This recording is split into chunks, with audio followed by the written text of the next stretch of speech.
औज़ुबिल्लाहिमिनश्शैतानिर्रजीम बिस्मिल्लाहिर्रहमानिर्रहीम। अज़ीज़ दोस्तों, उम्मीद है कि आप सब खैरियत से होंगे। मैं हूं इंजीनियर मोहम्मद यूसुफ और आप सब देख रहे हैं माइनिंग इनसाइट यूट्यूब चैनल।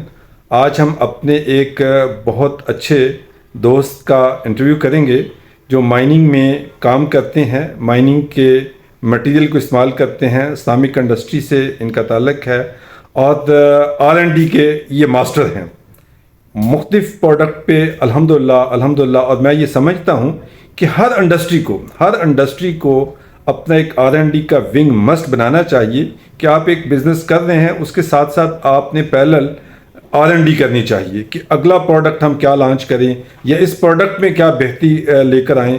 तो उमर साहब माशाल्लाह कमांडर इस्लामिक्स के नाम से गुजरांवाला में इंडस्ट्री चला रहे हैं, कमांडर इस्लामिक्स और कमांडर सैनिटरी के नाम से। और इन्होंने एक कॉपर अपग्रेडेशन का प्लान लगाया गुजरांवाला में और स्पेशली हम उनसे डिस्कस करेंगे कि वो उनका एक्सपीरियंस कैसा रहा, क्या रिमोट एरिया में कॉपर अपग्रेडेशन प्लांट वायबल है कि नहीं वायबल। और जो हमारे मुख्तलिफ दोस्त माइनर क्लेम करते हैं 7%, 8%, 10% कॉपर अवेलेबल है, क्या वो अवेलेबल है कि नहीं है। तो ये बातें हम उनका एक चूँकि एक्सपीरियंस रहा है, उन्होंने इसके ऊपर काम किया था प्लान लगाने से पहले भी, उनकी डेफिनेटली एक वर्किंग थी जिसकी बेस पर उन्होंने प्लान लगाया। तो हम उनसे इस हवाले से डिस्कशन करेंगे ताकि हमारे बाकी दोस्तों को इससे फ़ायदा हो। मैं हमेशा इस बात का कायल हूँ कि इंसान फेलियर से सीखता है और इसको मैं फेलियर नहीं कहता कि एक एफर्ट्स है, कोशिश है। हमने कोशिश की, इन्होंने कोशिश की कि आया उससे कोई और बंदा उसको क्या बेनिफिट मिल सकता है, क्या फ़ायदा हो सकता है। तो हम मिलते हैं उमर साहब से। अस्सलाम वालेकुम सर। वालेकुम सलाम। कैसे हैं आप सर? ठीक ठाक हैं, खैरियत से हैं? जी शुक्र अल्लाह का। आप अल्हम्दुलिल्लाह। उमर साहब, आप पहले थोड़ा सा अपना एजुकेशनल बैकग्राउंड बताइएगा कि आपने एजुकेशन क्या हासिल की और फिर अपने प्रोफेशनल लाइफ में कब आए। हाँ, इसमें ये है कि अगर आप मेरी एजुकेशन का पूछेंगे तो वो बेसिकली तो मैंने मास्टर्स किया हुआ है फाइनेंस में, एमबीए किया हुआ है आईएलएम से। ठीक है जी, जो कि अब यूएमटी है। तो अब अगर मेरी एजुकेशन को देखेंगे और मेरे प्रोफेशन को देखेंगे तो उसमें तो कोई मैच नहीं बनता। ठीक है। वो टोटली मिसमैच है और कोई बंदा इस चीज़ पे बिलीव भी नहीं करता कि जनाब एक फाइनेंस और मास्टर किया हुआ जिसने बिजनेस एडमिनिस्ट्रेशन में, वो इन यानी कि टेक्निकली प्रोडक्ट्स और ये प्रोसेसेस और मिनरल्स, इनमें उसका कोई एक्सपीरियंस या उसकी कोई कह लें कि आप ना हो। तो ये टोटली उससे कंट्रास्ट फील्ड में मैंने अपना बस एक इंटरेस्ट रहा है शुरू से। मास्टर्स मैंने की कंप्लीट कौन से साल में की थी? 97 में। 97 में कंप्लीट करने के बाद फिर मैंने ज्वाइन कर लिया कमांडर इस्लामिक्स में वालिद साहब के साथ अपने इस इंडस्ट्री में। तो शुरू से ही मेरा ये बड़ा इंटरेस्ट रहा कि मैं मुख्तलिफ़ चीज़ें, प्रोडक्ट जो थी उनको डेवलपमेंट में, प्रोडक्ट की नई यानी कि कह लें कि स्पेसिफिकेशन में काम करता रहा हूँ, नए मटेरियल्स पे काम करना, डिफरेंट मिनरल्स को ट्राई करना।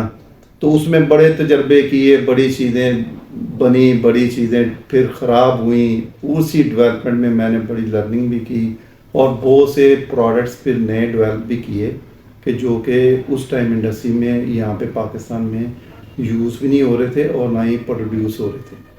तो वो जो चीज़ें थी उसका डेफिनेटली मुझे एज मिला। और फिर ये हुआ कि जितने भी बड़ी इंडस्ट्री थी, कॉर्पोरेट सेक्टर था, उसमें जहाँ भी टेक्निकल प्रोडक्ट्स होते थे उनके, कि जो चीज़ें वो इंपोर्टेड या उस स्पेसिफिकेशन की जो यहाँ लोकली अवेलेबल नहीं होती थी, फिर उनको वो अप्रोच करते थे।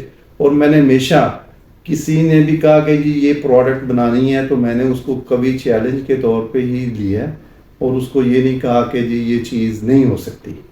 मेरे मतलब एक माइंड में, और अल्हम्दुलिल्लाह अल्लाह के करम से, कि मैं इस चीज़ पे बिलीव करता हूँ कि इंसान को अल्लाह ताला ने अशरफुल मखलूक़ात बनाया है तो उसमें सबसे बड़ी जो उसकी क्वालिटी वो यही है कि अल्लाह ताला ने उसको एक ज़हन और दिमाग दिया हुआ है, तो वो अगर हम इस्तेमाल करते हैं तो उसकी कोई लिमिट नहीं है, ठीक है ना जी। तो वो इंसान कोशिश करे, जुस्तजू करे, मेहनत करे और अल्लाह का करम हो तो वो चीज़ हो जाती है। सिर्फ ये है कि आपने उसमें डिसहार्ट नहीं होना और अपना दिल छोटा नहीं करना और उसमें ये नहीं सोचना कि इसमें जी मुझे तो कोई बेनिफिट तो हो नहीं रहा तो मैं इस काम को क्यों करूं। बेसिकली बाज़ दफ़ा कई काम ऐसे होते हैं जो आपको फाइनेंशियली जो है उसमें से कोई आपको कह लें कि कोई रिज़ल्ट या इनकरेजमेंट नहीं मिल रही होती, लेकिन अल्टीमेटली उसमें कुछ चीज़ें ऐसी होती हैं कि जो बाद में आपको फ़ायदा देती हैं और उसमें आपके जो सोच भी नहीं रहे होते वो चीज़ें आपको फिर उस टाइम पे काम आती हैं कि ये मैंने उस टाइम पे एक्सपीरियंस किया था। आप ये कह लें कि अगर कोई मटेरियल्स है आपने ट्राई किए होते हैं, उसकी बेस पे फिर जब आप आगे चल के वो काम कर रहे होते हैं तो उसमें जो है वो शायद आप वही वाला एक्सपीरियंस जो है ना वो काम आ जाता है और वो आपको उसमें बेनिफिट मिलता है और वो जो चीज़ है वही आगे आपके काम आ जाती है।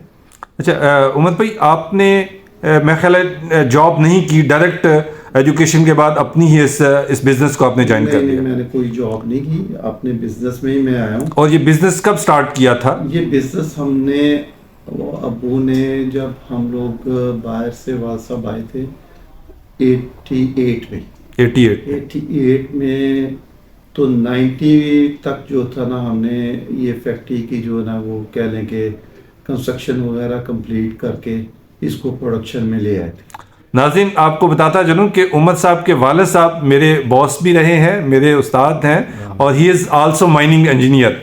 पाकिस्तान के फर्स्ट या दूसरे या तीसरे बैच के वो ग्रेजुएट हैं यूटी लाहौर से और माइनिंग इंजीनियर हैं, प्लस उन्होंने सेकंड में सिविल में डबल डिग्री कर ली, तो उन्होंने भी काफ़ी मिनरल के हवाले से काम किया।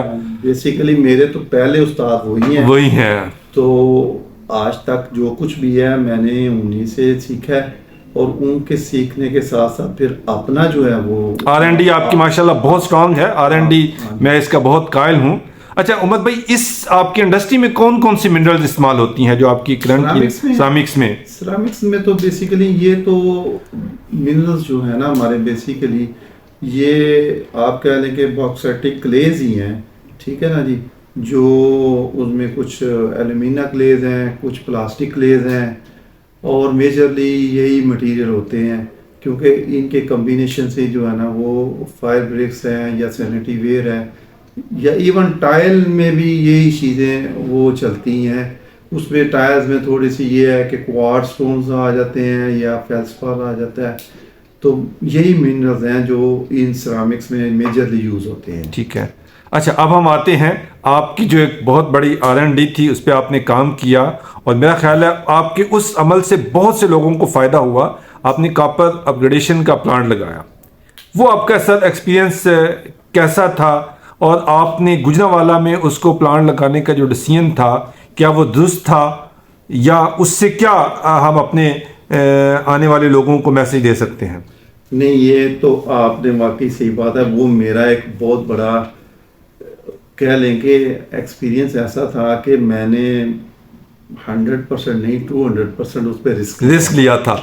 और मुझे याद है कि मैं आपके साथ गया था इस्लामाबाद में, हम सलीम मुगल साहब से मिले और गुल असगर साहब से मिले, 3-4 और लोगों से, और उन्होंने ये मैं एडवाइस की कि नहीं करना और अगर करना भी है तो माइन के करीब करें, आप उसको गुजरांवाला में नहीं करें। इसमें तो मैं वो सही बात है, ये टोटली जो है ना उसके अगेंस्ट चला इन सब एडवाइसेस के बावजूद। लेकिन वो एक्चुअली ये था कि उस टाइम में मुझे कुछ जो था माइनिंग के हवाले से जो कॉपर और ये आपकी मेटल बेस्ड जो मिनरल्स हैं इनमें मुझे इतना यहाँ पे पाकिस्तान की माइनिंग का आइडिया नहीं था कि यहाँ पे लोग जो हैं, मैं बेसिकली क्योंकि सिरामिक्स के मेरी एक बैकग्राउंड थी तब तक, उसमें जो माइनिंग का जो मेरा रॉ मटेरियल गुजरांवाला पहुंच जाता था डायरेक्ट, खुद ब खुद जो है ना डायरेक्ट पहुंच जाता था। उसमें कोई ऐसा आपको कोई प्रॉब्लम नहीं होती थी कि अगर कोई आपको मटेरियल का सैंपल दे गए, हमने उनको ऑर्डर देना है, सिंपली उन्होंने हमें यहाँ पे फैक्ट्री में जो है ना वो सप्लाई कर दी। वो एक बड़ा स्ट्रेट फॉरवर्ड सा काम था। लेकिन जब ये मिनरल्स और ये जो मेटालिक इनके ओर्स के हवाले से जब मेरा ऐसा एक्सपीरियंस नहीं था, तो लोगों से जो हम इस पे आगे, आपको भी ज़्यादा, बल्कि इसमें तो मैंने आपके एंड पे ये काम रखा था। मैंने उमर साहब के साथ काम किया और उस पे हमने बहुत एक्सपीरियंस किए, बहुत जगहों पे गए, वजीरिस्तान तक गए, लोगों से मिले, वो एक पूरी स्टोरी है। और लोग क्लेम करते थे कि जनाब ये 6% का कॉपर होगा, 8% का कॉपर होगा, जहाँ साइड पर जाते तो वहाँ कुछ भी नहीं होता। और जब एक साहब से हमने, मैं अब नाम नहीं लेता उन साहब का, कि उनसे हमने 3 गाड़ियों का माल खरीदा और उसने क्लेम किया कि ये 3% से कम नहीं होगा, और वो जब उसको टेस्ट किया तो वो शायद वो 0.3% से भी कम था। एग्जैक्टली। तो ऐसे बहुत से लोग आज भी, उसके बाद काफी सारे प्लांट लगे, हतार में 3-4 प्लांट लगे। आपको याद ही होगा जब हम हतार में उनके पास वो गए, जी बिल्कुल, चाइनीज प्लांट लगा था। देखिए इसमें ये था कि मेरा वो, ठीक है, मैंने एक रिस्क लिया और मैंने ये डिसीजन लिया, लेकिन उसमें मुझे, अगर मैं कुछ उसमें बचा, उसमें यही था कि मैंने एक छोटा ट्रायल बेस ही यूनिट लिया। जी बिल्कुल, ये आपने अच्छा वो किया था। देखिए उसकी कैपेसिटी 30 टन पर डे थी। बिल्कुल, ठीक है ना, बिल्कुल। वो जबकि दूसरे जो हतार में और जो जितने भी यूनिट्स उस टाइम में लगे, और वो थे 250-300 टन के, 300 टन पर डे के थे। बिल्कुल, ठीक है ना। नहीं तो उसमें मेरा यही ऑब्जेक्टिव यही था कि चलें ये एक ट्रायल प्रोजेक्ट हो जाएगा, तो ट्रायल पे बेसिस पे सारी चीज़ें, इसमें हमें प्रोसेस है, मटेरियल्स है, वो ट्रायल उनका टेस्टिंग हो जाएगी, तो फिर हम इसको आगे एक्सपेंड करना होगा, तो इसकी कैपेसिटी को फिर आगे बढ़ाना। नहीं, ये आपका एक बहुत अच्छा इकदाम था कि ठीक है, रिस्क लिया भी है तो कैलकुलेटेड रिस्क लिया, और उसके मिनिमम कैपेसिटी से स्टार्ट किया कि 250, 300 या 500 टन पे नहीं गए, कि स्टार्ट में मिनिमम एक कैपेसिटी से, उस वक्त 30 टन से शायद छोटा वायबल भी नहीं था, मुमकिन नहीं था, तो जिससे आपने स्टार्ट लिया तो उससे बहुत कुछ सीखा। बिल्कुल, मैंने पर्सनली आपके साथ काम करके बहुत कुछ सीखा।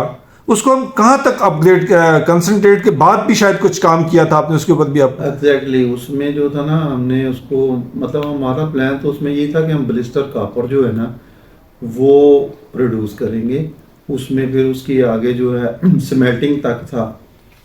ठीक है ना जी।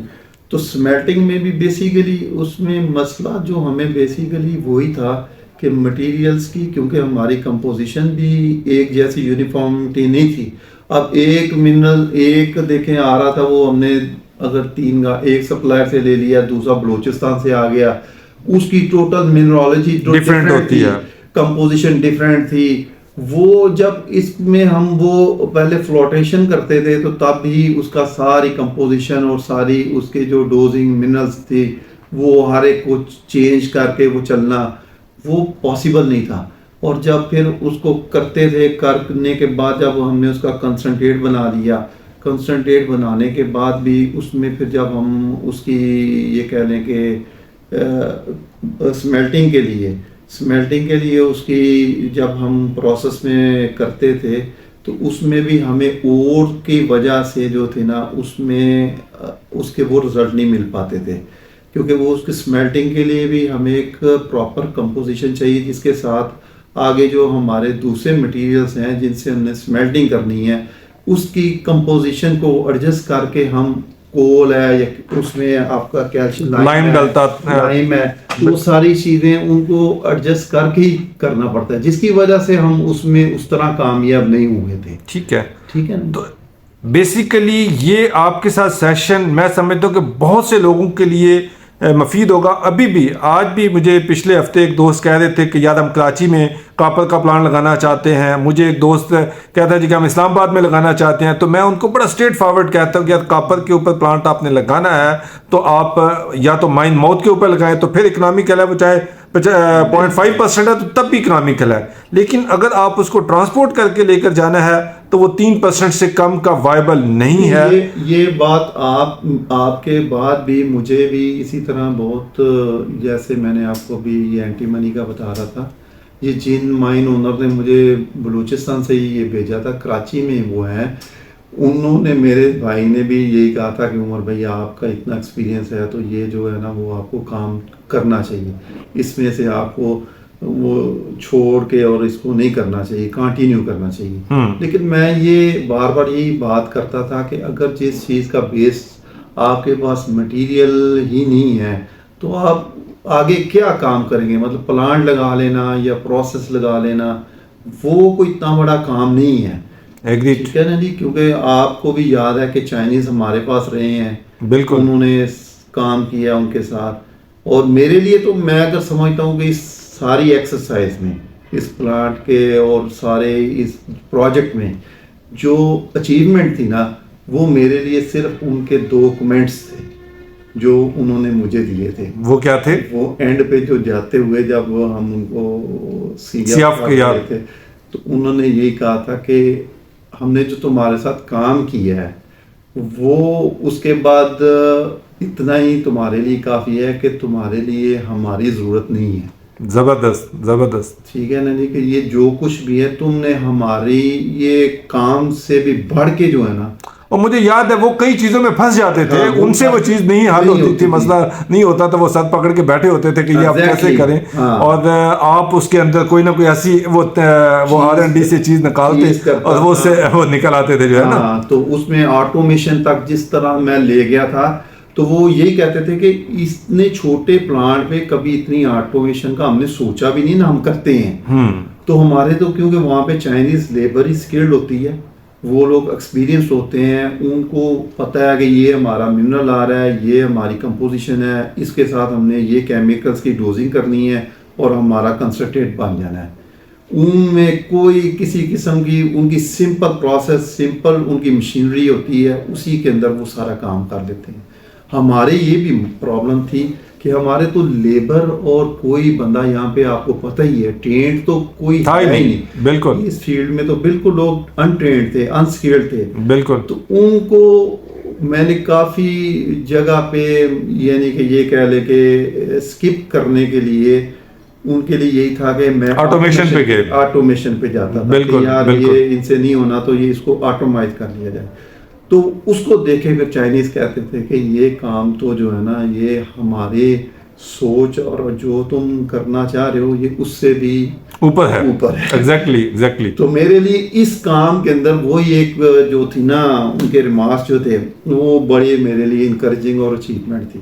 अच्छा उमर साहब, ये बता दीजिए कि आज अगर कोई बंदा कॉपर का अपग्रेडेशन प्लांट लगाना चाहता हो तो आप उसको क्या सजेस्ट करेंगे, तजवीज़ देंगे? मैं यही करूँगा कि सबसे पहले आप जो है ना, आपने अगर काम करना है तो पहले उसकी जो है ना, वो कहते हैं ना कि इसमें रॉ मटेरियल की उसकी इस काम की माँ जो है वो बेसिक जो चीज़ है वो उसका रॉ मटेरियल है। अगर उस पे आपकी वो होल्ड है, आपको वो समझते हैं कि ये हमें अवेलेबल है और इस क्वांटिटी में और इस परसेंटेज और इस रेंज में, तो फिर तो आप उसको आगे कुछ उसका करने का सोचें। अदरवाइज तो उसमें जो है ना वो सिंपल सी बात है कि वो जैसे मोस्टली लोग यहाँ पे अगर कुछ कर भी रहे हैं, कराची में भी वो यही करते हैं कि माइन पे जो कुछ निकला थोड़ा बहुत उसको कंसंट्रेट कर लिया, या आप ये कह लें कि वो 1% या बिलो है उसको कोई 5-6% तक ले गए, थोड़ी बहुत प्रोसेसिंग करके, और उसको जो है ना आपने आगे जो है ना वो चाइनीज़ को या उनको आगे जो है ना सेल आउट कर दिया।